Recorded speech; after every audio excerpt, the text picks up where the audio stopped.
नमस्कार, news bioscope में आप सभी का बहुत बहुत स्वागत है। मैं हूं मनीष कुमार वर्मा। देश में मोदी सरकार ने सीएए अब लागू कर दिया है। एक कहा जा रहा है लोकसभा चुनाव से पहले एक बड़ा मास्टर स्ट्रोक जो है वो केंद्र सरकार द्वारा खेला गया है। बड़ा कदम बताया जा रहा है लोकसभा चुनाव से पहले केंद्र सरकार का ये। इसके तहत अब 3 पड़ोसी देशों के अल्पसंख्यकों को भारत की नागरिकता मिल सकेगी। इसके लिए उन्हें केंद्र सरकार द्वारा तैयार किए गए ऑनलाइन पोर्टल पर आवेदन करना होगा। उधर केंद्र द्वारा अधिसूचना जारी किए जाने के बाद दिल्ली,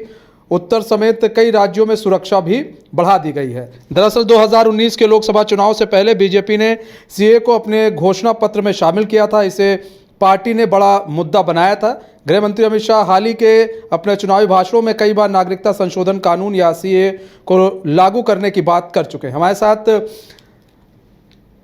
बिहार के संपादक एसके राजीव जी जुड़ चुके हैं। एसके राजीव जी, देश के अंदर सीए कानून अब लागू हो चुका है, सीए लागू हो चुका है। अब ऐसे में इसको किस तरह से देखा जा रहा है, क्योंकि कई लोग भ्रम फैलाने की कोशिश भी कर रहे हैं।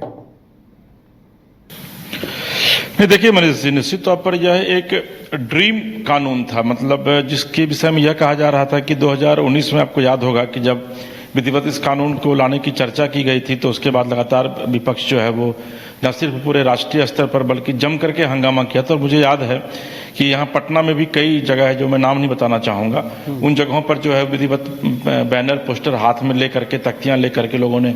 कई दिनों तक इस कानून के खिलाफ प्रदर्शन किया था। दिल्ली का शाहीन बाग आपको याद होगा, वहाँ पर भी लंबे समय तक प्रदर्शन चला था। लेकिन अंततः चूंकि ये जो अब लोकसभा चुनाव का जो बिगुल है वो लगभग चुनाव आयोग के द्वारा 24, 48 या 72 घंटे हार्डली के भीतर जो है वो फूंक दिया जाएगा, यानी कि आचार संहिता जो है वो देश में लागू हो जाएगा। और जहाँ तक लग रहा है कि कल संभवतः कुछ ट्रेन जो वंदे भारत है उसको प्रधानमंत्री हरी झंडी दिखाएंगे और हो सकता है कि परसों देश में जो है वो आचार संहिता लागू हो जाए, चुनाव आयोग घोषणा कर दे। उसके पहले बीजेपी का ये एक मास्टर स्ट्रोक है जो बीजेपी ने आज किया है। और थोड़ी देर पहले होम डिपार्टमेंट के एक्स पर जो है अचानक एक मैसेज आता है कि सीएए यानी कि सिटीजनशिप अमेंडमेंट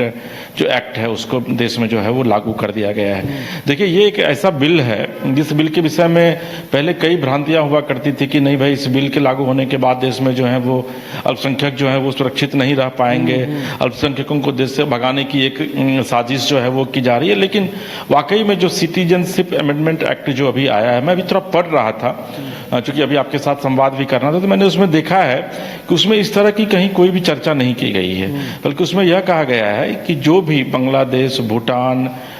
या फिर अफगानिस्तान, पाकिस्तान, इन सब देशों से जो रिफ्यूजी की तरह हिंदुस्तान में आकर के रह रहे थे, और उसके भी एक सीमा तय की गई है 1 नवंबर 2014 तक। उस समय तक जो भी लोग हिंदुस्तान में आकर के रह रहे थे उनको विधिवत यहाँ पर अब नागरिकता दी जाएगी। देखिए, ये एक बड़ा कानून है, क्योंकि अगर आप हिंदुस्तान में रह रहे हैं, हिंदुस्तान की खा रहे हैं और उसके बाद अगर आपके पास वोटिंग का अधिकार नहीं है, आप यहाँ के नागरिक नहीं हैं, आपको यहाँ से सरकार भगा नहीं सकती है, तो ऐसी स्थिति में वाकई में जो स्थायी नागरिकता के लिए कोई ना कोई एक बिल लाना, सरकार को लाना जरूरी था, ताकि जो लाखों लोग हैं उस बिल की जद में आकर के हिंदुस्तान की नागरिकता को प्राप्त कर सकें। और यही वजह है कि आज सिटीजनशिप अमेंडमेंट एक्ट जो सीएए जिसको हम लोग शॉर्ट फॉर्म में कहते हैं, उसका विधिवत एग्जीक्यूशन जो है वो होम डिपार्टमेंट के द्वारा कर दिया गया है। दूसरी जो महत्वपूर्ण बात है कि फर्स्ट लॉट में जो अभी मैं पढ़ रहा था ना, कि मुझे लग रहा है कि उस आंकड़े में थोड़ी गड़बड़ी है। फर्स्ट लॉट में लगभग देश के 3 लाख लोग ऐसे हैं, लेकिन मुझे लग रहा है कि संभवतः वो गलत आंकड़ा है, 30 लाख के करीब होगी ऐसे लोगों की संख्या। लेकिन उसमें दिया कि 3 लाख ऐसे लोग हैं जिनको फर्स्ट लॉट में ही इसका लाभ मिल जाएगा, यानी कि जैसे ये बिल लागू हुआ उनको अब लाभ मिल जाएगा। और इसके लिए जो एक क्राइटेरिया बनाया गया है कि आपको कंसर्न कुछ डॉक्यूमेंट जो है वो आपसे मांगे जाएंगे। उस डॉक्यूमेंट को लेकर के आपके अपने तहसील में, यानी कि अपने जिले में वहाँ जाना है जिलाधिकारी के पास, और फिर जाकर के आपको एक उसकी नागरिकता जो है वो देश में। आप समझिए कि कितना बड़ा कानून है। लेकिन अभी आप ये भी देख रहे होंगे कि जैसे ही ये एक्स पर आई खबर, उसके बाद उत्तर प्रदेश सहित कई राज्यों में जो है वो पुलिस बल की बड़ी संख्या में तैनाती की गई है। बिहार में भी अलर्ट मोड पे रखा गया है। कई राज्यों के मुख्यमंत्री, केरल के मुख्यमंत्री ने कहा है कि हम इसको लागू नहीं करेंगे। ममता बनर्जी की तरफ से एक बयान आया और उन्होंने यह कहा है कि भाई ये जो है एक ऐसा बिल है जिसको कि किसी भी कीमत पे हम स्वीकार नहीं करेंगे। अखिलेश यादव ने कहा है कि भाई एक ऐसा बिल है जिसके माध्यम से देश के अल्पसंख्यकों को जो है वो अखिलेश यादव ने तो बकायदा एक्स पर पोस्ट किया है कि जब देश के नागरिक रोजी रोटी के लिए बाहर जाने पर मजबूर हैं तो दूसरों के लिए नागरिकता कानून लाने से क्या होगा। जनता अब भटकावे की राजनीति व भाजपाई खेल समझ चुकी है। भाजपा सरकार ये बताए कि 10 सालों के राज में लाखों नागरिक देश के नागरिकता छोड़कर क्यों चले गए। इस तरह की तो अब ट्वीट भी करने लगे अखिलेश यादव एक्स पर। जी, तो अखिलेश यादव ने भी विधिवत एक्सपर्ट ट्वीट किया है और पूरा विपक्षी खेमा जो है, क्योंकि देखिए कहीं ना कहीं से इसको यह इससे जोड़ करके भी देखा जा रहा है कि अगर वाकई में इन लोगों को, जो लोग हैं 3 लाख हो या फिर 30 लाख की उनकी आबादी हो पूरे देश में, अगर उनको वाकई में यहाँ की नागरिकता मिल जाएगी तो हो सकता है कि वो उनको ये लगे कि भाई बीजेपी की ही सरकार आई या फिर एनडीए की सरकार आई तो उनको विधिवत जो है वो नागरिकता मिली है। तो जो वोट है, अगर उनको वोट करेंगे तो ऑब्वियसली वो बीजेपी के पक्ष में वोट करेंगे या एनडीए के पक्ष में वोट करेंगे। एक तो इस बात का डर सता रहा है। दूसरी तरफ ये भी लोगों को लग रहा है कि कहीं ना कहीं से जो विपक्ष है वो इसको हिंदू तुष्टीकरण की सियासत से जोड़ करके भी देख रहा है कि भाई इससे देश में जो हिंदू है वो कहीं ना कहीं से पूरी तरीके से संतुष्ट होंगे बीजेपी से कि भाई सीए जो लगातार कहा जा रहा था बीजेपी के द्वारा, तो सीए भी लागू कर दिया गया। और बीजेपी ने अपने ट्विटर पे ये लिखा भी है कि हम जो कहते हैं वो करते हैं। तो निश्चित तौर पर बीजेपी की तरफ से ही 2019 में कहा गया था कि भाई जब हमारी सरकार आएगी तो हम सीए लाएंगे। और देखिए कि जब सरकार आई 2019 के चुनाव से पहले, तो जब उनकी सरकार आई तो अभी 2024 में फिर अब ये लोग चुनाव में जाएंगे तो उस समय भी ये अब जनता के बीच कहेंगे कि हम तो अपनी कमिटमेंट पर पूरी तरीके से खरे उतरते हैं, हमने सीए का कमिटमेंट किया था, देखिए हमने उसको लागू कर दिया। तो निश्चित तौर पर कहीं ना कहीं से इस पूरे, अगर आप इसकी देखेंगे तो कवायद जो है उसकी सिर्फ एक ही है कि कहीं ना कहीं से जो कवायद की जा रही है कि भाई किस तरीके से वोटों का जो पोलराइजेशन है वो अपने पाले में किया जा सके। और ये कोई बीजेपी नहीं कर रही है, इसके पहले भी जो सरकारें हुआ करती थी, चाहे वो यूपीए की सरकार हो चाहे कांग्रेस लेड गवर्नमेंट हुआ करती थी, तो वो भी चुनाव के समय, चूंकि चुनाव के पहले अगर आप लॉलीपॉप नहीं देते हैं चुनाव के समय, तो फिर ऐसी स्थिति में जनता आपको वोट क्यों करेगी। और यही वजह है कि आज ठीक है, मुझे लग रहा है कि संभवतः 2 दिनों में के भीतर ही या 3 दिनों के भीतर जब आचार संहिता लागू होगा उसके पहले एक बड़ी घोषणा जो है वो आज होम डिपार्टमेंट के द्वारा या फिर एनडीए सरकार के द्वारा की गई है। जी मनीष जी। नागरिकता संशोधन अधिनियम के तहत भारत के 3 मुस्लिम पड़ोसी देश जिसमें पाकिस्तान, बांग्लादेश, अफगानिस्तान शामिल हैं, वहां से आए गैर मुस्लिम प्रवासी के लोगों के लिए भारत की नागरिकता लेने के नियम में आसानी हो जाएगी। यानी कि ये समझना पड़ेगा, एसके राजीव जी, जो लोग भ्रम में हैं उनको ये बता दिया जाए कि जो नागरिकता है वो आसानी से मिल जाएगी। नागरिकता छीनने का कानून नहीं है, ये नागरिकता देने का कानून है। नहीं, देखिए ये तो सीधे तौर पर इस बिल का मतलब ये जो भी लोग पढ़े लिखे हैं या जो लोग नहीं भी पढ़े लिखे हैं उनके लिए आसान है कि भाई सिटीजनशिप अमेंडमेंट एक्ट, मतलब नागरिकता संशोधन विधेयक इसको कहा जाता है। तो भाई नागरिकता आपकी समाप्त करने की बात तो कहीं की नहीं जा रही है। ये जो विपक्ष के द्वारा जो है वो एक भ्रम फैलाया गया था राष्ट्रीय स्तर पर कि जो अफगानिस्तान, पाकिस्तान या बांग्लादेश या फिर भूटान से जो रिफ्यूजी यहाँ पर आए, जो उसमें ज्यादा आबादी जो है वो मुस्लिमों की है, क्योंकि ये तमाम देश जो है मुस्लिम कंट्री है, तो इन लोगों को देश से निकाला जाएगा। मुझे याद है कि अभी बिहार के अगर आप सीमा पर जाएंगे तो उधर बंगाल है, किशनगंज के बाद जो है वो बांग्लादेश की सीमा जो है उसकी वहां पर शुरुआत होती है। आप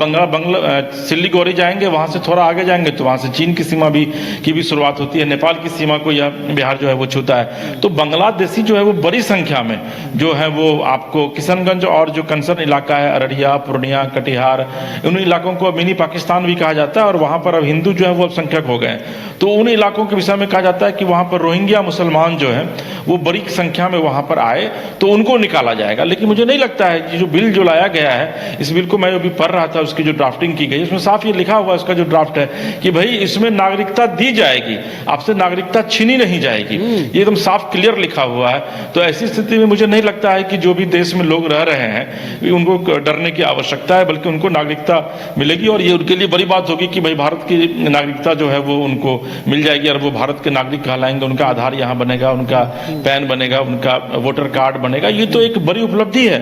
वैसे लोगों के लिए जो कि बाहर से आकर के हिंदुस्तान में लंबे समय से रह रहे हैं या फिर 2014 तक जो लोग हिंदुस्तान में आ चुके हैं। जी अच्छा, इसको लेकर देखिए कई बार जो है गृह मंत्री अमित शाह जो है कई बार बंगाल में जब उन्होंने रैली की है तो इस चीज़ को बोला है, और बंगाल में जब रैली करते तो खासकर बोलते थे कि सीए हम जल्दी लेकर आएंगे, और वो आज के दिन वो लेकर भी आ गए, और बार बार वो बंगाल में ज़्यादा इस चीज़ की चर्चा किया करते थे। देखिए मनीष जी, बंगाल में सीधा लाभ मिलेगा बीजेपी को इसका, इसलिए लाभ मिलेगा और इसलिए बीजेपी, इसलिए आप देखेंगे अभी सर्वे रिपोर्ट भी जो आ रही है तो अभी बीजेपी के पास वहां पर 18 सीट है, वहां टोटल 42 लोकसभा की सीटें हैं और उसमें अब दो का इजाफा हो रहा है, यानी कि 20 सीटें वहां पर अभी दिखाया जा रहा है सर्वे में। इस कानून के बाद अगर सबसे ज्यादा किसी को नुकसान होगा तो वाकई में टीएमसी को नुकसान होगा, क्योंकि बांग्लादेश का जो पूरा इलाका है, क्योंकि मैं बंगाल भी गया हुआ हूँ रिपोर्टिंग में, वो जो पूरा इलाका है वो बांग्लादेश को छूता है, जो पश्चिम बंगाल जो है वो उसका पूरा जो बॉर्डरिंग इलाका जो है। ऐसी स्थिति में उस इलाके में सबसे ज्यादा रिफ्यूजी जो है वो बांग्लादेशी हैं और उनको जो है सो जिनको कि ये कह करके हमेशा डराया जाता रहा है कि भाई जब सीए आएगा तो आप लोगों को यहाँ से बाहर निकाल दिया जाएगा, और ये वजह कि ममता बनर्जी ने कहा कि भाई हम सीए को मानते नहीं हैं। लेकिन जैसे ही अब सीए को लेकर के उसकी व्याख्या की जाएगी और बीजेपी के नेता या फिर एनडीए के नेता उसकी जब व्याख्या करेंगे या फिर रैलियों में बताएंगे, प्रधानमंत्री मोदी, अमित शाह जैसे कंसर्न जो बड़े लीडर हैं वो जब बताएंगे तो उसी तरह बताएंगे कि भाई आप जो आकर के बांग्लादेश से यहाँ पर रह रहे हैं पिछले लंबे समय से, तो आपको तो नागरिकता दी नहीं गई है, क्योंकि नागरिकता देने का अधिकार राज्य सरकार को है नहीं। तो ये जो आपको डराया जा रहा था ममता बनर्जी के द्वारा, तो वो आपको डर आप समाप्त कर लीजिए, इसलिए कि भाई मोदी जी तो आपके पक्षधर हैं, हमारी केंद्र सरकार तो आपकी पक्षधर है और ये वजह है कि हमने आपको विधिवत यहाँ की नागरिकता दे दी है। तो ये चीज अगर समझाने में वाकई में बीजेपी के नेता या प्रधानमंत्री या फिर गृह मंत्री या रक्षा मंत्री या और भी जो बड़े नेता वो अगर सफल रह जाते हैं बंगाल में, या फिर बंगाल की जो लोकल लीडरशिप है वो अगर सफल हो जाती है, तो आप अंदाजा नहीं लगा सकते हैं मनीष जी कि बंगाल में परिणाम जो है वो सीधा इसका विपरीत आएगा। क्योंकि जैसे ही उन लोगों को ये डर समाप्त होगा कि नहीं भाई मुस्लिम तुष्टीकरण की सियासत क्या नाम है, सिर्फ हिंदू तुष्टीकरण की सियासत बीजेपी नहीं करती है, बल्कि मुस्लिम तुष्टीकरण की सियासत भी बीजेपी करती है, और ये वजह है कि एक बड़ी आबादी को देश में अब जो है वो नागरिकता बीजेपी सरकार जो है वो देने के लिए जा रही है। तो फिर निश्चित तौर पर कोई भी व्यक्ति जो है अगर किसी राष्ट्र में रह रहा है तो वो चाहेगा कि हम सेफ रहें, हम सिक्योर रहें। तो अगर सेफ्टी और सिक्योरिटी की भावना उनके भीतर आ जाएगी और कहीं उसका एग्जीक्यूशन अगर हो गया चुनाव से पहले, तो निश्चित तौर पर उसका सीधा लाभ जो है वो एनडीए सरकार को मिलता हुआ दिखेगा। और ममता बनर्जी की बेचैनी इसी वजह से वो बढ़ी हुई है, क्योंकि वो नहीं चाहती थी कि भाई सीए लागू करे, क्योंकि उनको पता था कि अगर सीए लागू किया जाएगा तो बीजेपी चुनाव के समय उसका फायदा ले। और ममता बनर्जी ने भी कहा भी है कि ठीक चुनाव के समय चुनावी लाभ लेने के लिए बीजेपी की तरफ से जो है वो इस एजेंडे को जो है वो लागू कर दिया गया है, जो उनका एजेंडा था 2019 के चुनाव में। तो निश्चित तौर पर इसका लाभ लेना जो है वो बीजेपी लाभ लेने की कोशिश में जुटी हुई है, जो कभी वो हरगिज होने नहीं देंगी। जी मनीष जी, बहुत बहुत धन्यवाद हमारे साथ जुड़ने के लिए और तमाम जानकारी साझा करने के लिए। तो आपको बता दें कि सीए जो है अब वो लागू हो चुका है, नोटिफिकेशन भारत सरकार के द्वारा, गृह मंत्रालय के द्वारा वो लागू कर दिया गया है।